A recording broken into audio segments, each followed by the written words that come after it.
Hello everyone, my name is Vincent, and in this video for today we are going to talk about when is the best time to repot your plant. So in this video I will be talking both English and Tagalog. I was thinking, why not, di ba? Ito yung mga plants na initially gusto ko talaga silang i-repot. But sa iba parang nag-having a second thought ako.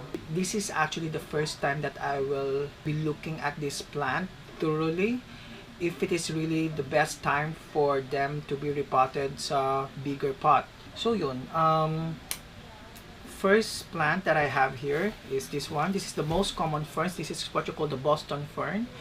The Boston fern, this one was given to me by my sister back from our hometown. Gusto ko siya kasi it adds more volume sa plants, especially if you're going to put it together with the other plants. Parang nag-fill up siya ng void kasi most of my plants here, they are not vining plants. This is basically the vining plants that I have here. This one is the baby. This is still baby, guys. Okay, this one is the Monstera Deliciosa. I got this one a few days ago, but I am so happy because in few days time lang, like mga 3 days lang, there's a new leaf that is coming out over here. I really love this plant aside from its aesthetic because I don't know, super hype lang siya talaga. Yun. As you can see, this plant, it has already parang may split na siya. And what you call that split? Fernescence. Basta yun, split. Split or holes sa plants or holes sa leaves niya. So sinasabi, what I have read sa internet is that when the plant has already split, or the following plants will also have it split as well. Kasi ito yung base niya, parang simple lang siya, parang I don't know, parang philodendron yung style niya. But of course, this is actually a philodendron. This is called Monstera Deliciosa because this one actually translated to a delicious monster, because if you're going to put this one sa kanyang original na place or kung saan siya talaga origin, it bears fruit na parang pineapple. It's like an elongated pineapple. So yun. And next, I have the two Alocasias. This one is an African mask Alocasia. I got this one just outside our garden. As you can see, this Alocasia, it doesn't have that very dark green color on it kasi being exposed sa direct sunlight. That's the reason why yung pagka-green niya is not that super deep talaga. And I also have another Alocasia, guys. Black Alocasia. I mean black velvet Alocasia. If you're going to touch this one, you can actually feel the imprint of the leaves.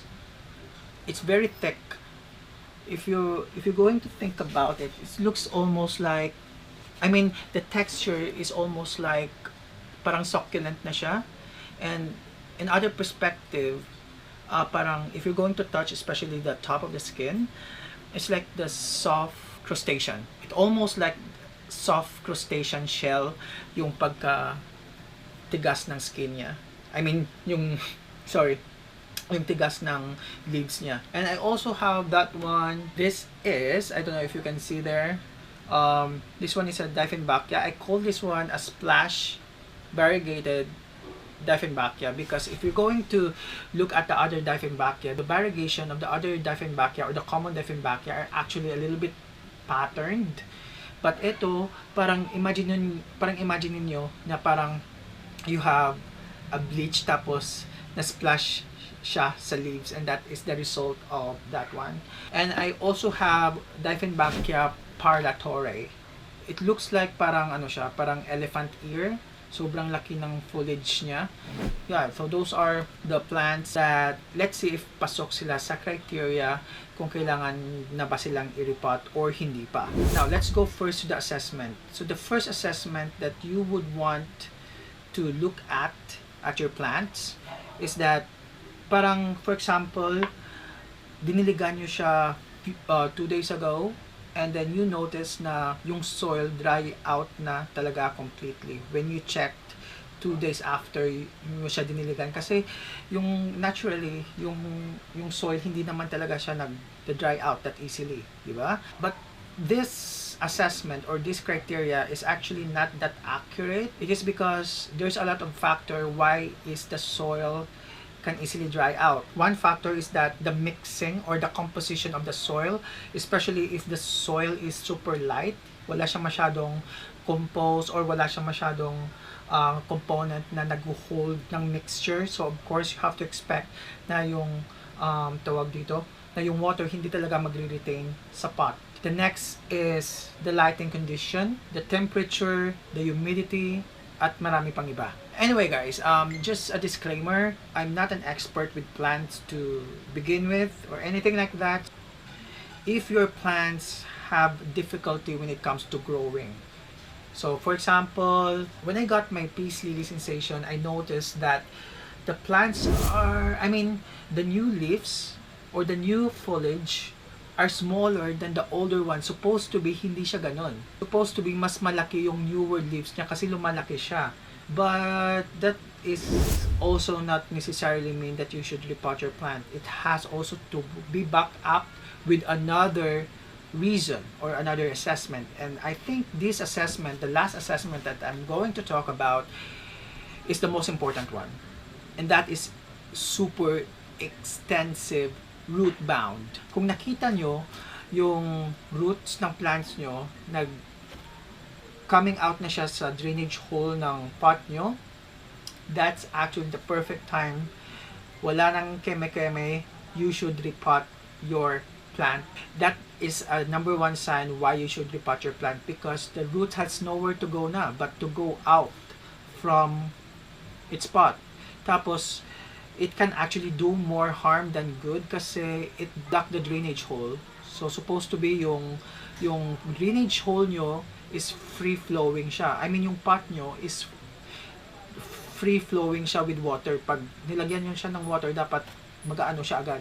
Mag-drain out agad yung water. But for example, yung pot nyo, madami na siyang root bound, and then you see a lot of roots na nagbablock na sa drainage hole ng pots nyo. You should transfer your plants into a bigger container. Not necessarily way bigger, but perhaps an inch or two wider than the previous container or pot that you have. Okay, we will be assessing this one, and before we do our assessment, you should wear your gloves. This is very important. This is very, very essential because you don't know what are the bacteria that you can touch. I'm sorry. You don't know exactly what are the content of bacteria that you can find on your soil. So it's better safe than sorry. Okay guys, so this is how you assess your plant. So basically, this plant, I don't know if you can see there, the roots are already coming out from its pot. Walang ano dito sa drainage hole ha. Ay, meron na pala. Konti. Yun, nakikita ko na yung mga roots that is about to go out, but most of the roots are coming out from here. So, yeah, this is the time for repotting. So yun nga, I went straight talaga sa most important criteria, which is the root bound, excessive root bound. As you can see, there's a lot of roots already. These are actually roots. We have here this one. This is way bigger than this one. This container is way bigger than this one. I decided to put this fern in here because this will be put later in a basket. This is perfect for decorations. Okay guys, this is actually gonna get really, really messy. I'm not going to destroy the root system of this one, but oh my god. Alright, I'm just going to pull out these ferns.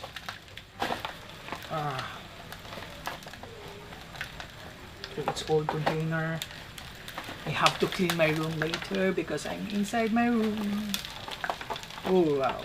Oh wow. Oh wow.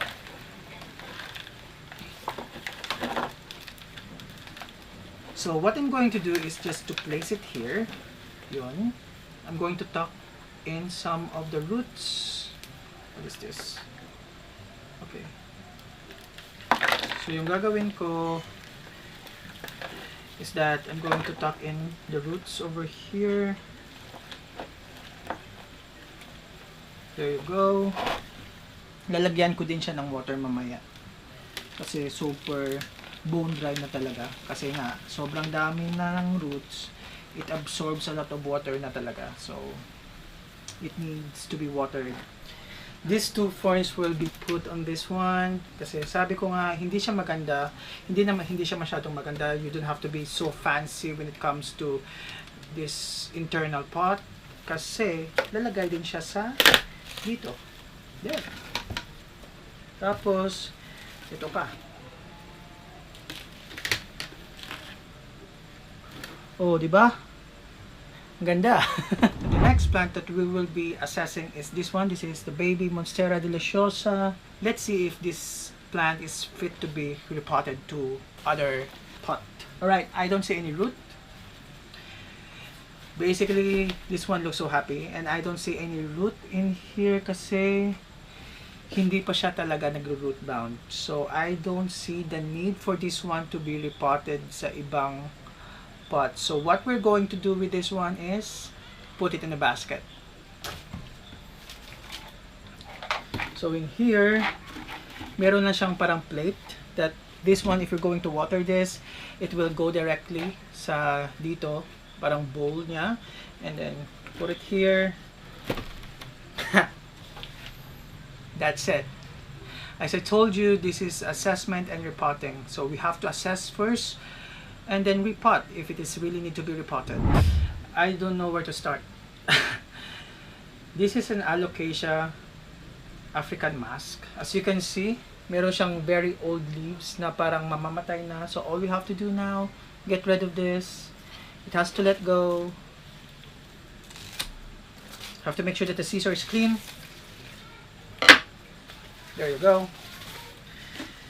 And let's see if there's some root bound in this one. Oh my god.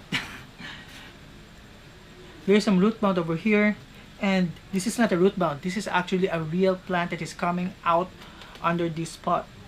So, it's a no-brainer. You have to repot this. So, I will be using this one for this Alocasia. This one I just actually made a DIY of this. This is not actually a pot, but I made hole on this one. This is actually a trash bin because we all know that we are all running out of pots because of the hoarders, those greedy people. Pinapakyaw nila lahat ng mga pots. So I made this. I bought this one. This is actually more cheaper than the real pot right now. You have to be careful. Have to be very careful kasi yung roots niya sobrang nipis, and to be honest, I don't know how to do this. Okay, so perhaps I just need to put this one over here. Okay, let's put some soil first. Naawa ako sa kanya kasi this one doesn't look, it's so crowded na eh. Okay, let's try to separate some of the leaves. No. Alright, so I'm going to put a lot of charcoal on this one because this Alocasia needs to be in a soil medium na sobrang light lang. Okay, I don't know exactly if I'm doing the right thing. And there you are. Oh my god. So perhaps we can also put some stick over here to stabilize. I will do that tomorrow, not now.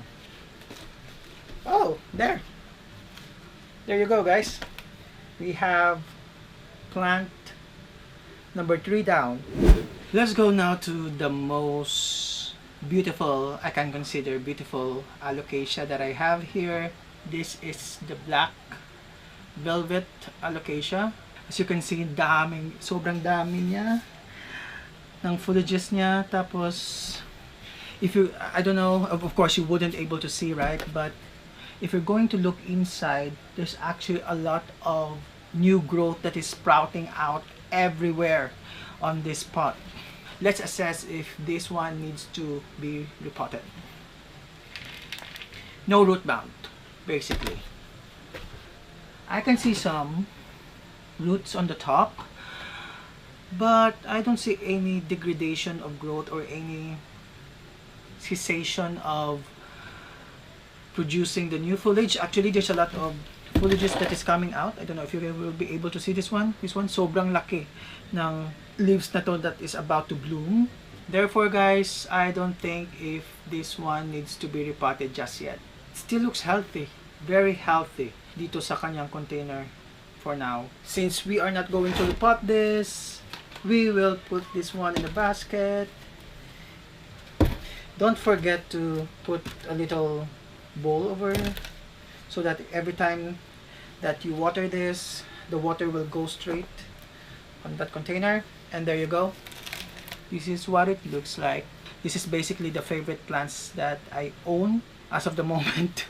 Alright! I don't know if nakaka-capture niya yung buong length ng halaman na to. Okay, let's check if this one needs to be repotted.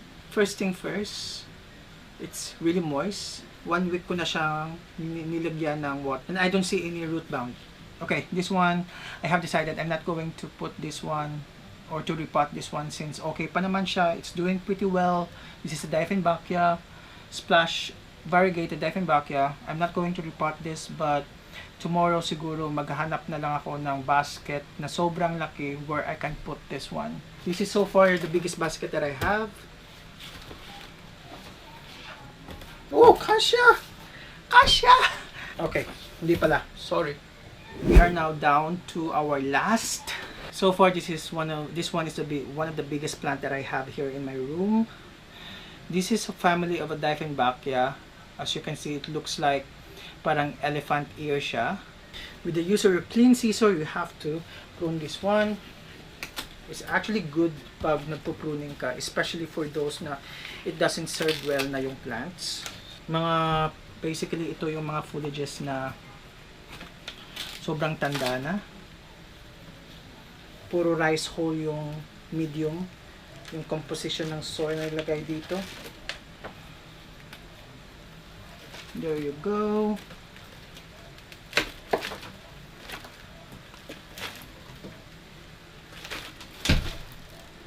This is a lot of mess. Oh my god. Ang dami talagang mess. Oh my god. We're done now. I made a lot of mess in my room. I have to clean this up. Anyway guys, thank you very much for watching, and I hope you learned something from this and how to properly assess your plant if it is really need to be repotted or not. So yun lang for now. Watch out for another plant parenting video in the future, perhaps tomorrow or next week, that we will be doing yun. So I hope you enjoy watching. If you like this video, please hit like and subscribe. And that's all for now. See you again on the next one. Bye-bye.